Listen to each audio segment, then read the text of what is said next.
and tissue protozoan parasites. In that, we discussed African trypanosomiasis. We name it as African sleeping sickness. And then we switch to the American form of trypanosomiasis, that is the Chagas disease. And today we're going to discuss about another very, very important genus, that is Leishmania genus. And it causes a disease, we name it as the Leishmaniasis. As far as the Leishmania genus is concerned, at any time when you need to classify that protozoan parasite, it's a flagellated protozoan parasite. So as it is a flagellated protozoan parasite, so its classification will be like this, that it falls within the phylum Sarcomastigophora and subphylum Mastigophora because it has flagella, and it belongs to the genus Leishmania. Second, very, very important thing that you need to know, that this genus Leishmania, although it has many different species, it's an intracellular parasite.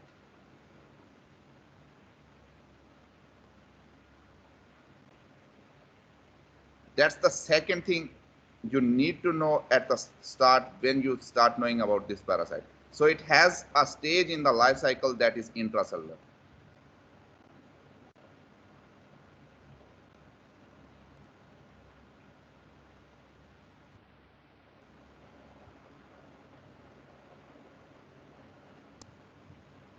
Flagellated protozoan parasite, that is intracellular parasite. Another very important thing, that its life cycle involves two hosts.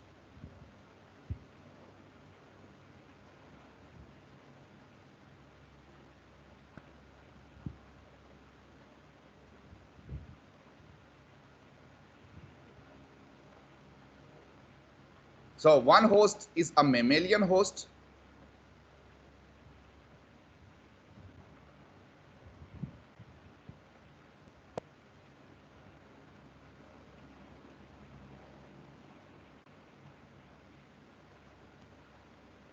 The host can be human, the host can be, dogs, they are very, very much important reservoir of that.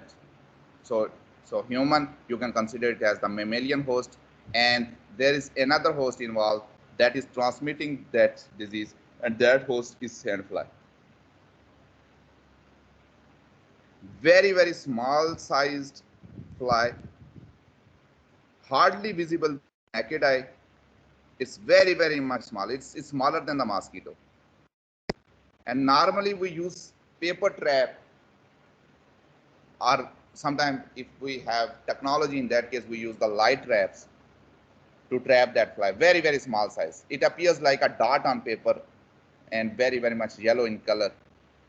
So we have that fly in our population, even in district Mirpur. So sandfly. So sandfly, it acts as a vector.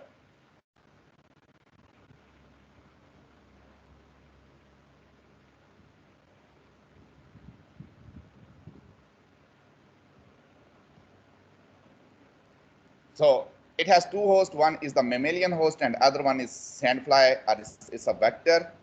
As it is a flagellated protozoan parasite, we do not see any sexual reproduction. So it's not appropriate to use the word like definite host or the intermediate host. But as we were discussing that, where we do not see any sexual reproduction, so in those cases we declare the host that is more important to the human. So human, they are the significant host, and they are being, and other host is the sandfly, very, very small size fly. Third, as the topic also tells the story, that it's a blood and tissue protozoan parasite. So it has nothing to do with your GI tract. So as the sandfly, whenever it bites to feed, so it transmits the parasite. So it's blood and tissue protozoan parasite.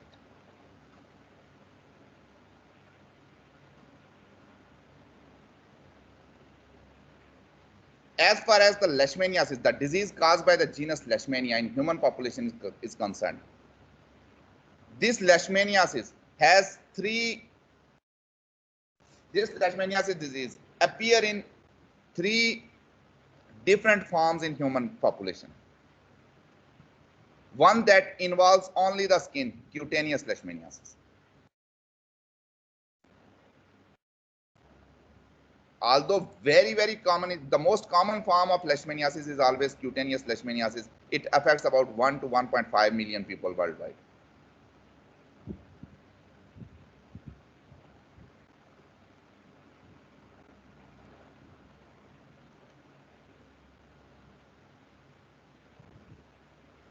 It's not present in every country, so this disease is not present worldwide, so it's present more than 100 countries.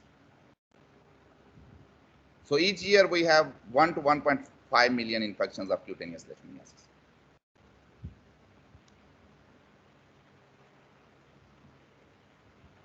As far as the morbidity is concerned, that disease do not cause any mortalities, do not cause any significant morbidity, but it has everything to do with presentation of a person, because the scars, they look very ugly.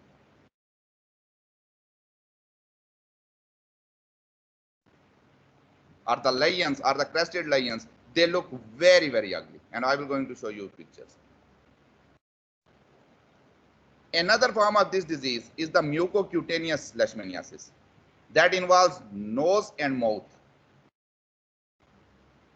and it destroys the mucous membrane of nose as well as mouth, so you cannot even sometimes discriminate between mouth and nose. Very ugly to look. Even a person cannot look at the other person, and I will show you pictures later on. But this, once again, that mucocutaneous leishmaniasis has a very much restricted distribution. It dominates mostly in South American region.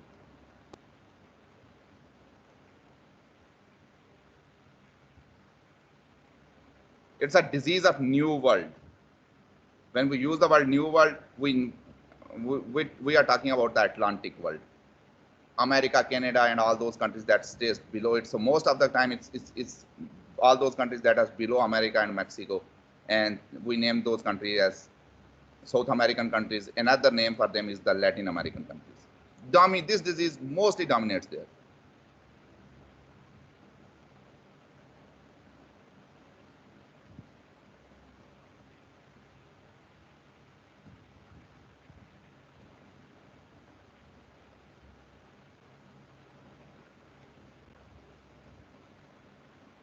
South American countries, as the species name suggests, Brasiliensis, mean Brazil, and then we're going to see the Argentina and all those countries that are in South America.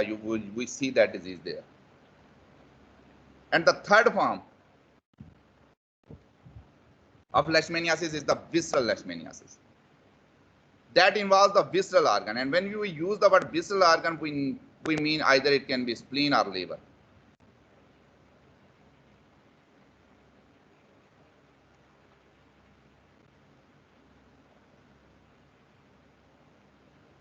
So that the other two forms, they are restricted to the external part of the body, but this form, that form of a disease, it normally occurs in your visceral organ. It can be in spleen and the liver, and that leads to the enlargement of liver and spleen, and it's a very serious form. It's the most deadliest form of leishmaniasis with a huge mortality. It causes death.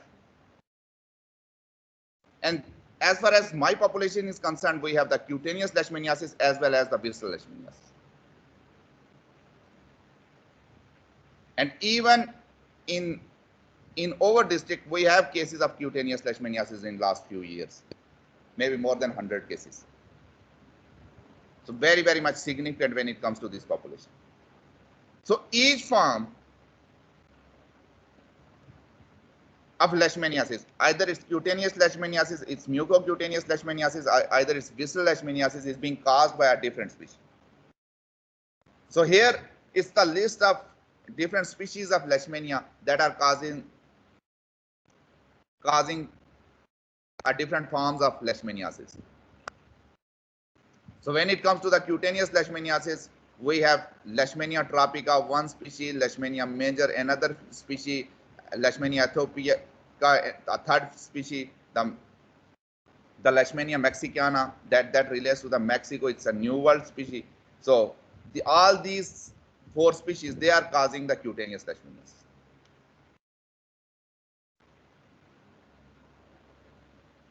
While mucocutaneous leishmaniasis, it's being caused by the Leishmania brasiliensis.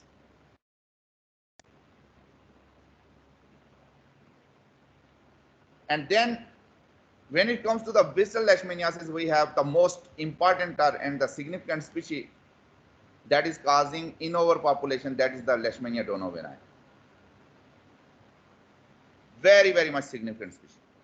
And these stars, they indicate that these species, they are responsible for the majority of the infection. So majority of the cutaneous leishmaniasis is being either caused by the Leishmania tropica or Leishmania major, and majority of the visceral leishmaniasis is being caused by the Leishmania donovani. There is no close partner to this. And then you have the Leishmania infantum and Leishmania chagassi. And these are both New World species. So it's in South American countries.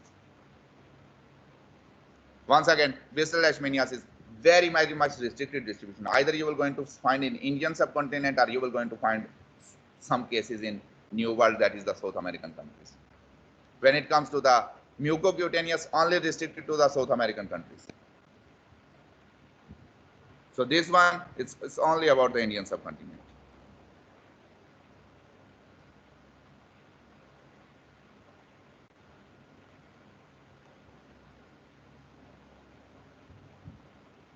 That includes the Pakistan, India, Bangladesh.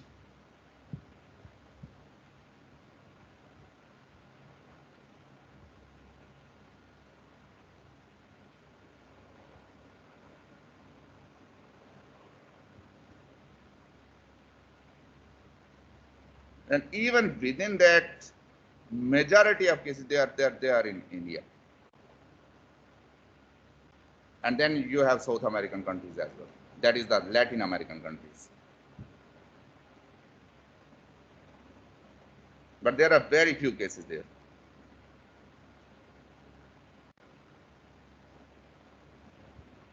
Leishmania infantum and the Leishmania chagassi, they are responsible in New World for the visceral leishmaniasis.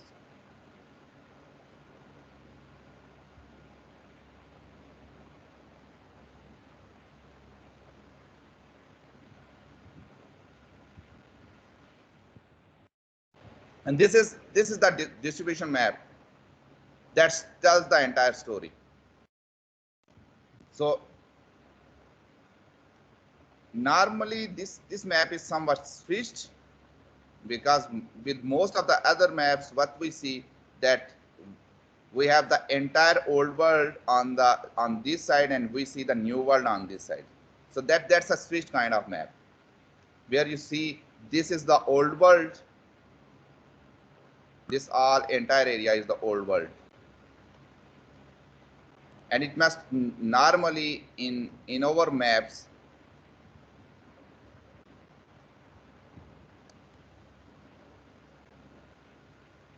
this is the old world. And this entire fragment that was discovered by the Columbus is New World.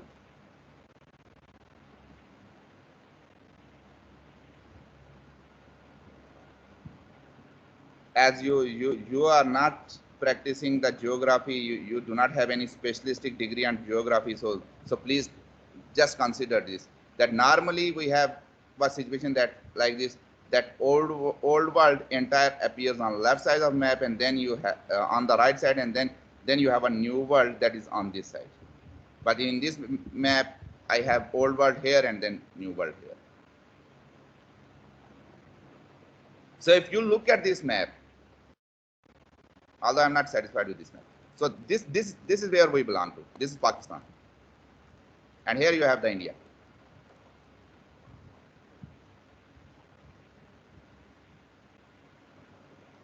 And if you look here, that's something that appears like green, somewhat light green. So I'm not good with colors. So just look at this. maybe it's light green or something. If you look at this light green color, it's telling you about the distribution of the basal leishmaniasis in the world map. Is the map clearly visible on your screen? Please confirm me so that I can continue. With all yes, those different clear. colors. Okay. And please tell me about the color in which the basal leishmaniasis is being indicated.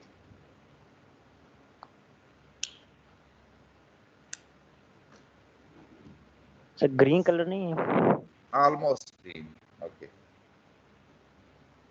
Sir ये जो old word और new word का क्या चल रहा है sir? Okay.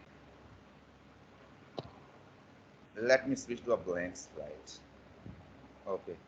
I will try it. Normally, before 15th century, people, they were not aware of the things. Let me switch to some conventional map so that you could understand this. Give me 1 minute.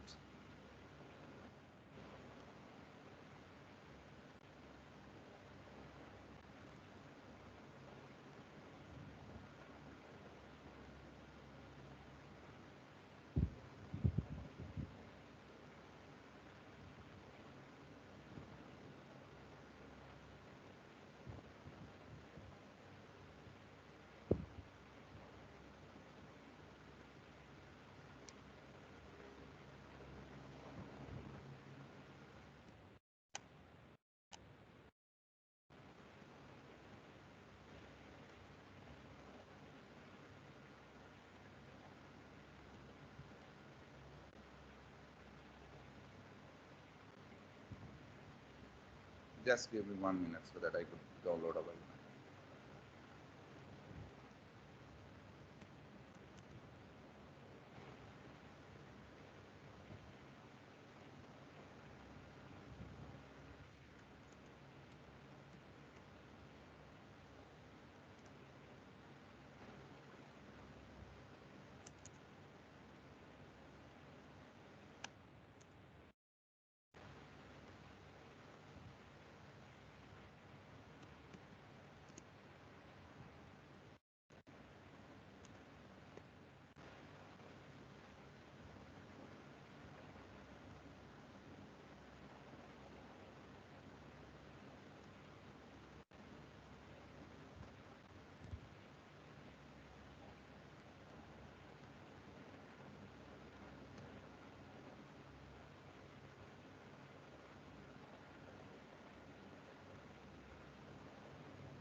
Please verify, is the paint slide that includes the world map is visible on your screen?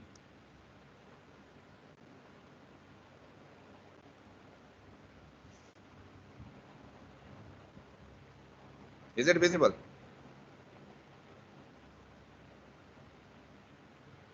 Gentlemen, is it visible? Sir. Is it visible on your screen? No, sir. Yes, sir, visible. Okay. Is there anyone on?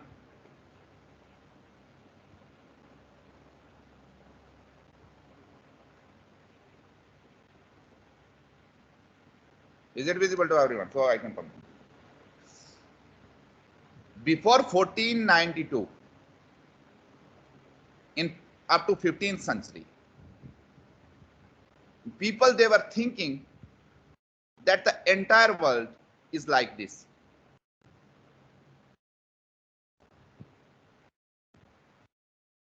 That includes the, and here you have another, that includes the Asia, that includes Africa, that includes the European countries.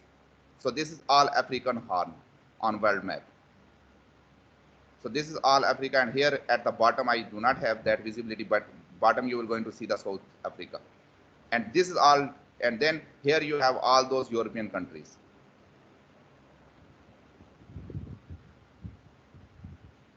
And here I just mentioned that Turkey, and then you have the Cyprus. I mean, here you have that border between the Asia and that entire zone, if you leave a fraction of the Russia, and that entire zone include the Asia. I'm just poor. So the people, they were thinking that this is all land that is available on the world, and everything other than that was water. So if you look here,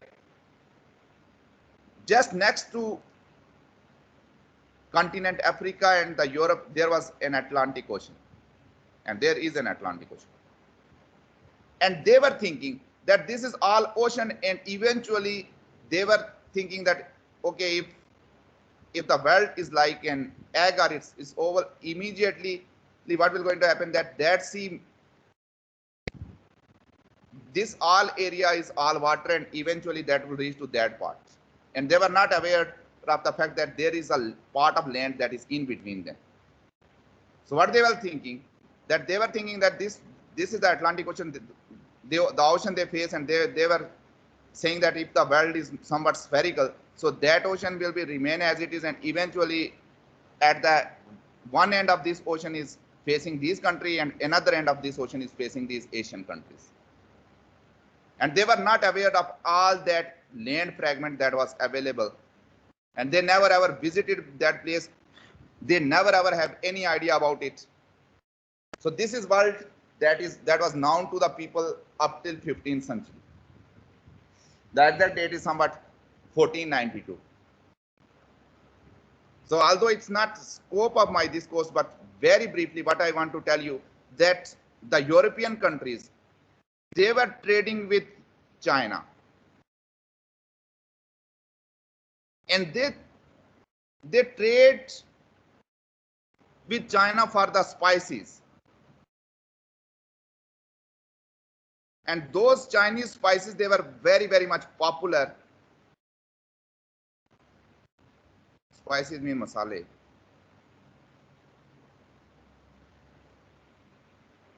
So these spices, these Chinese spices, they were very, very much popular among European countries.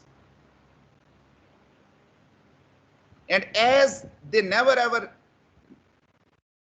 visited all these places, that we name it as the Atlantic world, that we name it as the New World, they never ever know that there is a place here.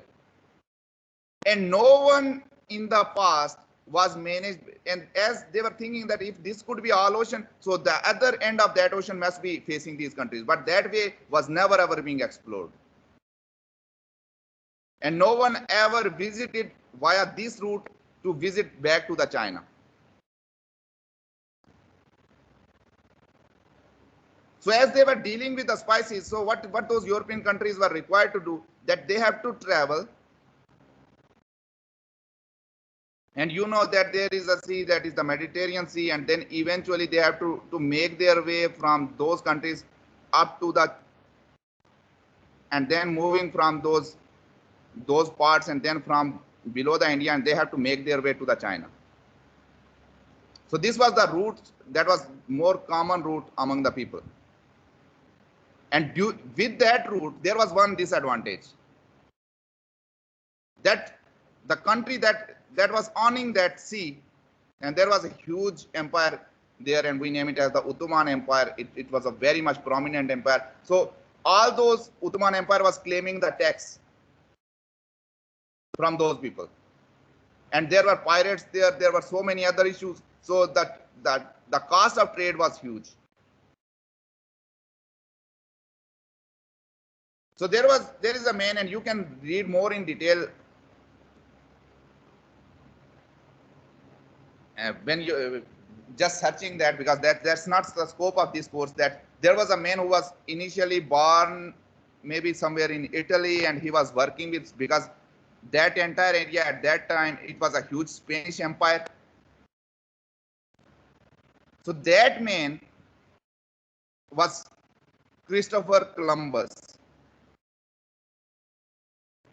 and he captured an idea that instead of moving through that route, maybe this route will be more shorter, and this route may be more safe for the trade of China. And in that case, that person has an idea that if the world is spherical, if I will going to move towards the other end, eventually I will come to this place, to the China. And because there is no country in between them, there is no one, there will be no pirates, there will be no taxation. So maybe this is the most short route, more safe route to reach to the China, and I will have more benefit from the trade. So he requested the Queen of Spain to sponsor his voyage, sponsor his exploration journey from Europe to the China via this route. And if you look at this map, this is named as the West route, which previously no one ever explored. So he left from a city of Italy, and that city is Genova. That's not Geneva. Geneva is in Switzerland, and there is a port in Italy, and we name it as the Genova. He left from that port, and eventually it took him, he left maybe in August, and it took him maybe 3 months. And in October, he somewhere, instead of reaching to the China, he reached somewhere here in this zone. He was almost lost for 3 months. He never know where he was going, and eventually he found a land, a piece of land next to the ocean on the shore. And when he landed on the shore, he was thinking that maybe I am in China, but he was not China, because no one ever know that there is a huge piece of land here. And it's not the Atlantic Ocean. Rather, there is another ocean that is separating this new land with China, and now it's the biggest ocean of the world. We name that is Pacific Ocean. So it's not a single ocean. There is Atlantic Ocean that is between Europe and New World, and then we have a Pacific Ocean that is between New World and the China, or American world and the China. So if someone landed here and then he discovered that land, and eventually that's why, as he discovered that land in 1500, it was 1492 something. So that's why we named that entire zone as the New World and the other zone as Old World. And later on, those large Spanish Empire and the Great Britain, and then we have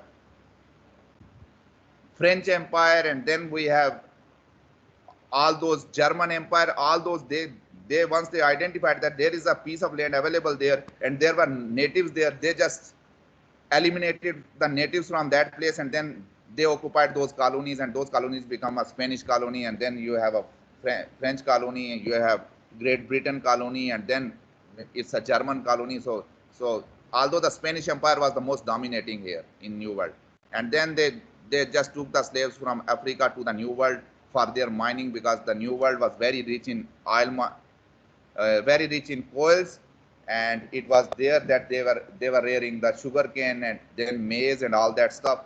So this is how the New World was inhabited by Europeans in 15th century, 16th century, 17th century, and so on. So as this entire land was identified in 15th century or 1492 exactly. So that's why we named that entire zone. Either it's Canada, United States, and then Mexico, and then you can see all those popular football countries like Brazil, Paraguay, Mexico, Argentina, Colombia, and all those things. Colombia, once again, it's a very, very much country that is, it's popular in the world, in a sense that lots and lots of people, because drugs, they are being traded via Mexico to this United States, and that's one route. That's why maybe you have seen those in the news that, okay, the Mexico normally is in the border. So that concludes my discussion here. I'm not going to comment on this, but this is what I wanted to show, that how to discriminate between a new, I mean, what's the concept of new world and the old world, and how the new world was initially being identified by European people. Is it clear?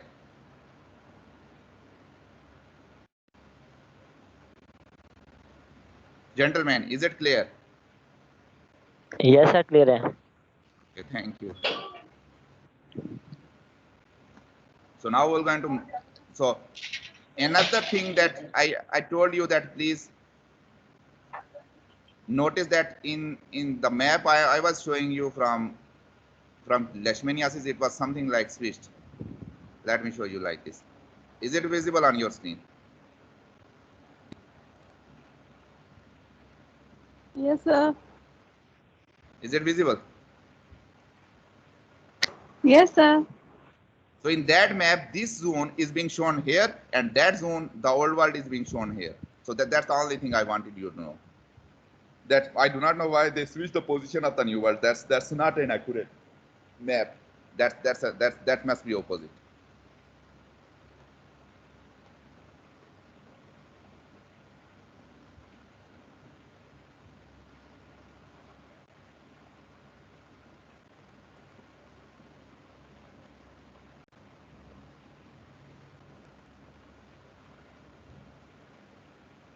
So we were discussing the, now you know that that zone should be on left side and this must be on the east side.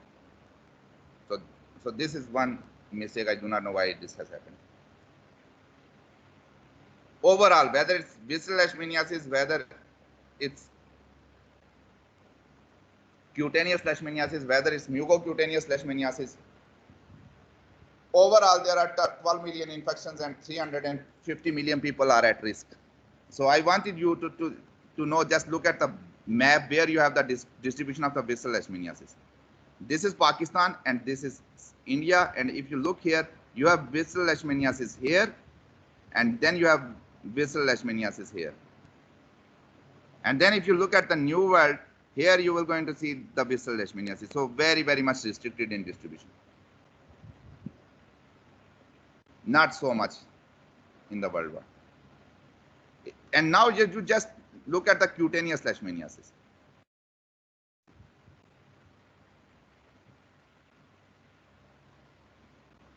Where we see only the cutaneous or mucocutaneous leishmaniasis.